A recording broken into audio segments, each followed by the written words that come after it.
Hello everyone, આજે આપણે જોઈશું યુનિટ નંબર 5।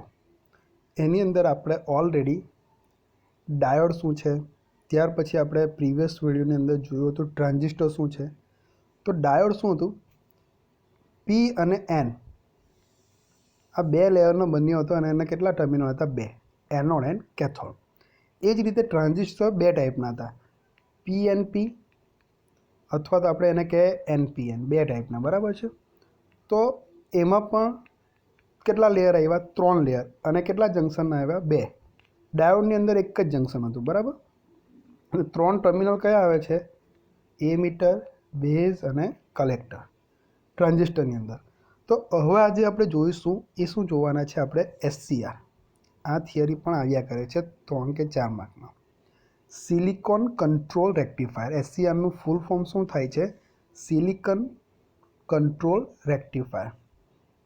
તો હવે આની અંદર શું થશે? ટ્રાન્ઝિસ્ટરમાં 3 લેયર આવ્યા ને, તો યાદ રાખજો એસસીઆરની અંદર કેટલા લેયર આવશે? 4 લેયર આવશે। 4 લેયર આવે એટલે જંક્શન કેટલા બને? 3 બને, બરાબર છે। અને ટર્મિનલ પણ એના કેટલા આવશે? 3 જ આવશે। તો જુઓ, આ એક એનું સિમ્પલ એક અરેન્જમેન્ટ આપ્યું છે। તો પી एन पी एन मतलब कितना लेयर थे अपना? 4। और उसमें से 3 टर्मिनल आते हैं। पहला ये जो है वो एनोड है, ये जो दूसरा है वो कैथोड है, और ये नीचे का पी है उसमें से जो टर्मिनल लिया हुआ है उसको बोलते हैं गेट। ओके, जी जो है लिखा उसका मतलब क्या है? गेट। तो ये तो सिंपल लेयर वाइज जो अरेंजमेंट है वो यहाँ पे बताया है। अभी एससीआर का सिंबल ड्रॉ करना पूछा जाए 2 मार्क्स में, जो क्वेश्चन आता है शॉर्ट क्वेश्चन, उसमें आ भी सकता है। तो एससीआर का जो सिंबल है वो कौन सा रहेगा? ये हमने ये तो ड्रॉ किया था। ये किसका आता है? ऐसा डायोड का आता है, एनोड एंड कैथोड। तो एससीआर का क्या करेंगे? यहाँ से एक ऐसा टर्मिनल निकालेंगे, उसको बोलेंगे जी। तो ये किसका हो जाएगा? हमारा एससीआर का, सिलिकॉन कंट्रोल रेक्टिफायर, राइट। चलो, तो ये तो बात हुई सिंबल की यानी ये लेयर वाइज की। यहाँ पे सब कुछ जो मैंने बताया वही लिखा है। अब इसकी जो ये क्यों यूज़ होता है, तो देखो डायोड जो है सिंपल, हमारा जो पीएन जंक्शन डायोड हमने देखा था, तो वो डायोड जो है वो रेक्टिफायर में यूज़ होता है।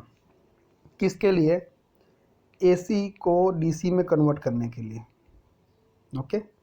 बट उसके अंदर जो है ना, जो लोड वोल्टेज या करंट जो होता है, जो हमारा लोड होता है यहाँ पे कनेक्ट करते हैं ना लोड,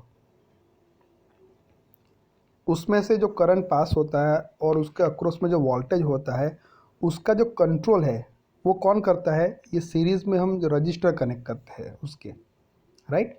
तो उसकी वजह से ये जो रजिस्टर जो है उसके अक्रॉस में वोल्टेज का ड्रॉप होगा, और उसकी वजह से जो है वो पावर लॉस ज़्यादा होगा।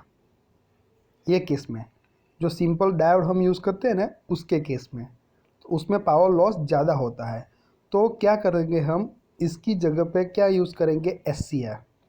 तो एससीआर में कंट्रोल करने के लिए ऐसा सीरीज़ रजिस्टर की ज़रूरत नहीं पड़ेगी, क्योंकि उसके अंदर एससीआर के अंदर ये जो गेट है ना, ये टर्मिनल जी लिखा है, तो जी के ज़रिए ही इसके वोल्टेज हम देते हैं जी को, उसके ज़रिए ही हम जो लोड करंट है उसको हम कंट्रोल कर सकते हैं।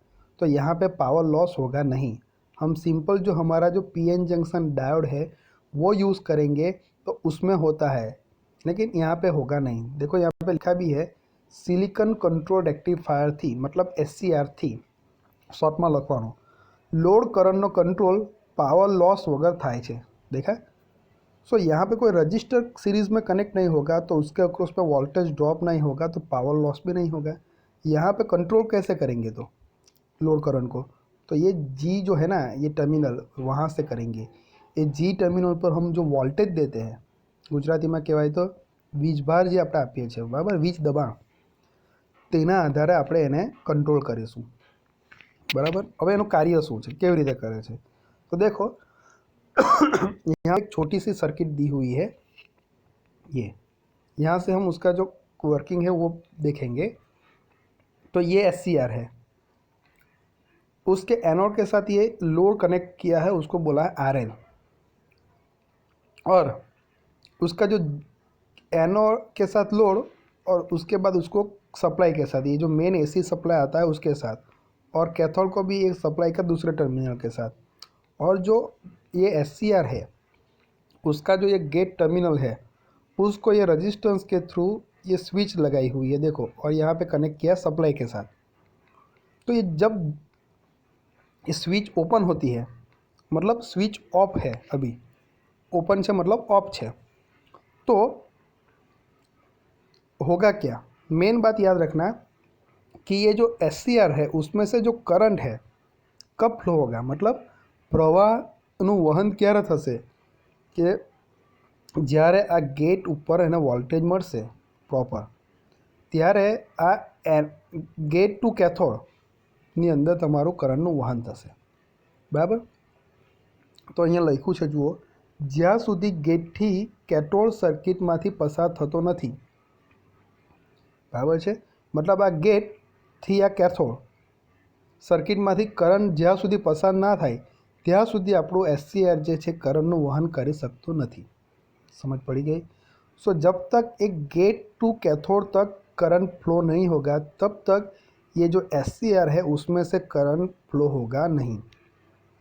सो यहाँ पे जब स्विच ओपन होती है, यहाँ पे लिखा हुआ है, तो क्या होगा, ये गेट टू कैथोड में करंट फ्लो होगा नहीं, मतलब ये पूरा एससीआर में से करंट फ्लो होगा नहीं। कब, जब ये स्विच ओपन होगी तब की बात है, राइट। अब हम बात करते हैं, स्विच को क्लोज कर देते हैं, यहाँ पे स्विच को क्या कर देते हैं, क्लोज, मतलब स्विच ऑन हो जाएगी। तो क्या होगा, स्विच ऑन हो जाएगी तो ये सप्लाई के साथ ये कनेक्ट हो जाएगा, ये देखो ये, तो उसकी वजह से ये जो गेट है और कैथोड, गेट टू कैथोड में करंट पास होगा, उसकी वजह से एससीआर जो है एससीआर में से भी करंट फ्लो होना स्टार्ट होगा, ओके। और सप्लाई में थी, ये जो सप्लाई है उसमें से एससीआर में करंट फ्लो होगा और उसमें से किस में होगा, ये लोड में। तो जब स्विच ऑन करते हैं तब गेट थी कैथोड तरफ करंटનું વહન થશે, એનો मतलब કે આપણો जो एससीआर છે એમાંથી કરંટનું વહન થશે, એટલે સપ્લાયમાંથી આ गेट टू कैथोड मतलब કે एससीआर અને ત્યાર પછી લોડમાંથી આપણું કરંટનું વહન થશે અને લોડમાંથી પાછું સપ્લાય, એટલે આપણે એક ક્લોઝ લૂપ બની ગઈ, बराबर। सो ऐसा वर्किंग है सिंपली। अब यहाँ पे और एक चीज़ लिखी हुई है, सप्लाईनी नेगेटिव हाफ साइकिल दरमियान આપણો સપ્લાય કેવો છે, આ રીતના એસી છે ને, તો positive half cycle negative half cycle તો આપણે જોયું હતું। તો જ્યારે નેગેટિવ હાફ સાયકલ આવે એટલે કે આ પોઝિટિવ અને આ રીતે નીચેની આવશે તે નેગેટિવ।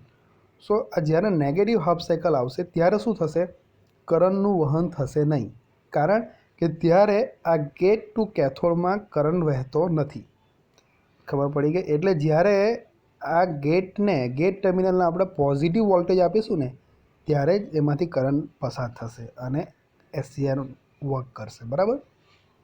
તો નેગેટિવ હાફ સાયકલ જ્યારે આવશે ત્યારે गेटથી कैथोड तरफ કરંટનું વહન થશે નહીં, એટલે કે એસસીઆરમાંથી પણ કરંટ આપણને મળશે નહીં, ओके।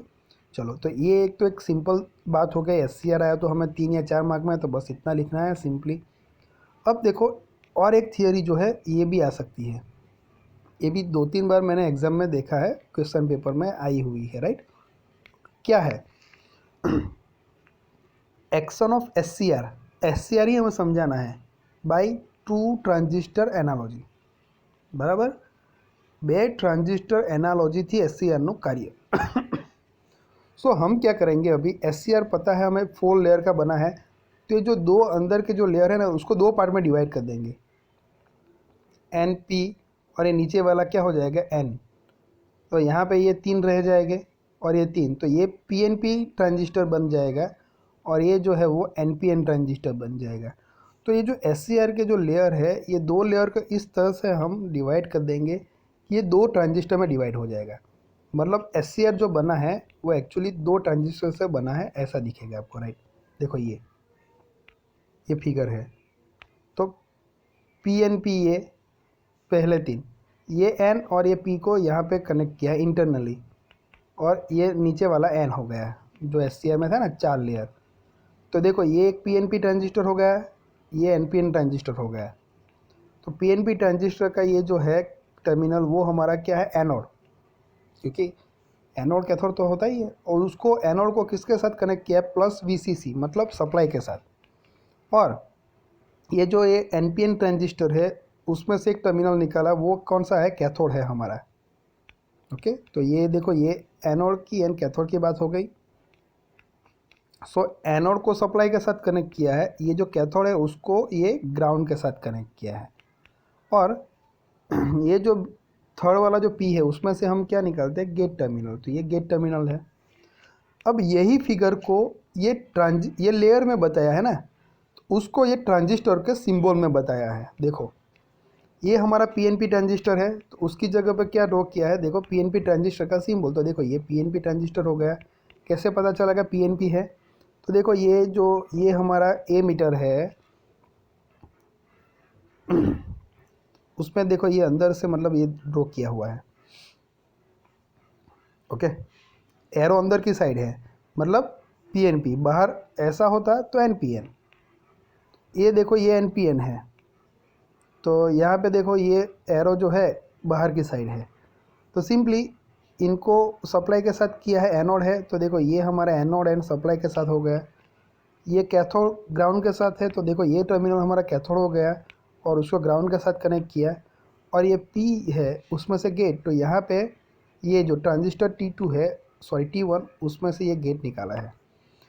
तो किस तरह से कनेक्शन हुआ है, ये हमारा ट्रांजिस्टर 1 बोला है, NPN को क्या बोला है, T1 मतलब ट्रांजिस्टर 1, और ये PNP है उसको बोला है T2 मतलब ट्रांजिस्टर 2।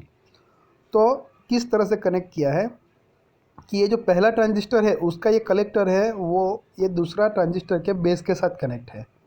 और ये जो दूसरा ट्रांजिस्टर है उसका जो ये कलेक्टर है वो पहले वाला जो ट्रांजिस्टर है उसके बेस के साथ है। तो एक दूसरे के साथ इस तरह से कनेक्ट किए हैं, राइट। यहाँ पे लिखा भी है, देखो SCR બે ટ્રાન્ઝિસ્ટર, એક PNP અને બીજો NPN નો બનેલો છે તેમ ગણી શકાય। આ રીતે બંને ફિગર બરાબર, તેના કલેક્ટર અને બેઝ ઇન્ટરકનેક્ટ કરેલા છે। ઓકે, એટલે આ કલેક્ટર આનો અને આ બંનેના બેઝ, આ બંને એકબીજા સાથે જો જોડાયેલા છે બરાબર, ઇન્ટરકનેક્ટ થયેલા છે। જ્યારે ગેટ કરંટ આપવામાં નથી આવતો ત્યારે ડિવાઇસ વહન કરતું નથી અને ઘણો બધો પ્રતિરોધ આપે છે। આપેલો બધો વોલ્ટેજ ડિવાઇસમાં ડ્રોપ થાય છે। मतलब जब करंट पास नहीं होगा, उसको देंगे नहीं हम, तो जो हमारा डिवाइस है उसमें से करंट पास होगा ही नहीं और बहुत ज़्यादा रेजिस्टेंस प्रोवाइड करेगा। मतलब एक्चुअली ऑफ कंडीशन में है, ऐसा हम बोल सकते हैं। और जितना भी वोल्टेज देते हैं वो पूरा वोल्टेज लॉस हो जाता है, ड्रॉप हो जाता है, राइट। अब क्या करते हैं, देखो જ્યારે ઓછા સમયવાળી પોઝિટિવ પલ્સ ગેટને આપવામાં આવે છે ત્યારે, એનો मतलब ये जो गेट है, गेट टर्मिनल को हमने देखा अभी SCR में कि जब नेगेटिव साइकिल के लिए तो वो वर्क ही नहीं करता है, करंट पास नहीं होता है, तो सिर्फ पॉजिटिव साइकिल के लिए करता है। तो थोड़े टाइम के लिए पल्स मतलब पॉजिटिव पल्स मतलब ऐसा हम देंगे हम, तो क्या होगा, तो थोड़े टाइम के लिए ही देंगे तो होगा क्या, इसमें से IB1 करंट, बेस करंट जो है वो फ्लो होगा। और वो किसके साथ कनेक्ट है, देखो ये T1 के साथ। तो उसकी वजह से क्या होगा, ये जो ट्रांजिस्टर का IC1 करंट है, कलेक्टर करंट, वो स्टार्ट हो जाएगा। और वो किसको दिए हुए है, देखो ये दूसरा ट्रांजिस्टर है उसके बेस को, तो उसको नाम क्या दे दिया है, IB2। उसमें से बेस करंट जो है वो प्लस होना चालू हो गया। अभी ये पहला ट्रांजिस्टर का IB1 बेस करंट जो है 1 ट्रांजिस्टर मतलब IB1 लिखा है, वो स्टार्ट होगा तो ये IC1 होगा। वो IC1 क्या है, हमारा IB2 ही है, उसके साथ है IB2। अब IB2 यहाँ पे स्टार्ट होगा तो होगा क्या, उसकी वजह से जो IC2 करंट है सेकंड ट्रांजिस्टर में जो कलेक्टर करंट है वो स्टार्ट हो जाएगा। और वो फिर से क्या हो गया, वो IC2 क्या हो जाएगा, IB1, वो फिर से यहाँ पे आएगा, फिर से यहाँ से मतलब ये पूरी जो है कॉम्युलेटिव प्रोसेस है वो स्टार्ट हो जाएगी। समझ में आया, IB1 की जगह पे ये फ्लो होगा, इनकी जगह पे फिर से ये होगा। सो ये पूरी जो प्रोसेस है वो कॉम्युलेटिव हो जाएगी और उसकी वजह से बहुत स्पीड से अभी करंट फ्लो होगा और हमारा जो डिवाइस है वो अभी कंडक्ट होगा और उसका रजिस्टेंस कम हो जाएगा, कंडक्ट होगा मतलब। ओके, सो यहाँ पे हमने क्या किया, वो यहाँ पे लिखा है, देखो बहुत इंपॉर्टेंट टॉपिक लिखा है यहाँ पे लाइन में कि આ કોમ્યુલેટિવ પ્રક્રિયા છે અને ઝડપથી થાય છે, આથી ડિવાઇસ કન્ડક્ટ થાય છે અને ઘણો ઓછો પ્રતિરોધ આપે છે। હવે ધ્યાનથી વાંચજો, કરંટ માત્ર भार प्रतिरोध થી જ लिमिट થાય છે। मतलब यहाँ पे जो करंट को हमें लिमिट करना है, उसको कंट्रोल करना है, वो कहाँ से कंट्रोल करेंगे? ये गेट पे हमने क्या किया, एक सिंपल सा ये पॉजिटिव वोल्टेज दिया ना, बस उसके ज़रिए ही हम उसको आसानी से कंट्रोल कर सकते हैं, राइट। सो गेट पल्स लई लेवामां आवे तो पण डिवाइस वहन करवानुं चालू राखे छे। सो एक बार हमने क्या कर दिया, ये गेट प्लस पल्स दे दिया तो अभी ये स्टार्ट होगा कम्युलेटिव प्रोसेस, तो वो अभी डिवाइस ऑन ही रहेगा। बाद में हम उसके ऊपर से गेट पल्स को निकाल देंगे गेट पे से, तब भी वे ऑन ही रहेगा। फिर से हम उसको देंगे ना, तब जाके वो ऑफ होगा, राइट। तो ये बात हुई SCR की। लेकिन ये 2 ट्रांजिस्टर एनालॉजी, मतलब एने આપણે 2 ट्रांजिस्टरना ભાગમાં બતાવીને આપણે એને સમજાવવાનું છે, બરાબર। સિમ્પલ છે। તો આ પણ 3 અથવા 4 માર્કમાં એકાદ વાર આવી છે, બરાબર। અને આ SCR ખાલી SCR આવે તો તમારે આટલું સમજાવવાનું। SCR 2 ટ્રાન્ઝિસ્ટરની એનાલોજીથી સમજાવો એમ કીધું, તમારે આ સમજાવવાનું, બરાબર છે। અને બીજું 2 માર્કમાં જે સવાલ પૂછાય છે, જો તમે SCR વડે કરંટનો કંટ્રોલ આ તમે કરતાનો ચાલશે। જે 2 માર્કમાં જે સવાલ પૂછાય છે શોર્ટ ક્વેશ્ચન, એમાં આ ઇમ્પોર્ટન્ટ છે SCRના ઉપયોગો, બરાબર છે। मतलब એપ્લિકેશન ઓફ SCR, આ ખૂબ જ IMP છે, એ તમે કરજો, ખૂબ જ ઇઝી છે। तो किसके अंदर यूज़ होता है SCR? SCR एक्चुअली एक कंट्रोल डिवाइस है, सिलिकॉन कंट्रोल रेक्टिफायर। तो सब कंट्रोल करने के लिए ये यूज़ होगा। तो देखो पहला है लिखा है DC मोटरना चाल नियंत्रण माटे। सो DC मोटर जो होती है ना, उसकी चाल, उसकी जो स्पीड होती है ना, उसको कंट्रोल करने के लिए यूज़ होता है। सेकंड है फर्नेसना तापमान नियंत्रण माटे। मतलब फर्नेस मतलब भट्टी जो होय छे एनी अंदर जो तापमान होय छे एने कंट्रोल करवा। ओके, सो फर्नेस के जो टेम्परेचर है उसको भी कंट्रोल किया जा सकता है SCR की मदद से। सो रेजिस्टेंस वेल्डिंग में लाइन कॉन्टेक्टर तरीके तथा हीट कंट्रोल माटे, राइट। सो रेजिस्टेंस वेल्डिंग के अंदर यूज़ होता है, किस तरह से यूज़ होता है, तो हीट कंट्रोल करने के लिए यूज़ होता है वेल्डिंग के अंदर, बस इतना याद रखो शॉर्ट में। ऑटोमोबाइलना इलेक्ट्रॉनिक इग्निशन माटे, राइट। सो ऑटोमोबाइल जो है उसके अंदर भी इग्निशन को कंट्रोल करना रहता है, तो उसके लिए भी ये यूज़ होता है। पॉलीफेज रेक्टिफायर के अंदर, ओके, तो हमने रेक्टिफायर तो देखा ही था, सिंगल फेज देखा था। तो जो पॉलीफेज मतलब एक से ज़्यादा 3 फेज वाला जो रेक्टिफायर आता है, उसके अंदर भी ये SCR यूज़ होता है, राइट। तो ये एप्लीकेशन है वो आपको अच्छी तरह से करनी है, ये 2 मार्क के लिए इम्पोर्टेंट है, ये आप नहीं करोगे तो चलेगा। दूसरा, ये एक थियोरी आ सकती है लेकिन चांस कम है, और ये थियोरी आने के चांस ज़्यादा है, समझ में आया। सो नेक्स्ट वीडियो में हम उसके आगे के जो डिवाइस है SCR जो हमने पढ़ा, उसके आगे का और एक डिवाइस है ट्रैक, उसके बारे में हम बात करेंगे।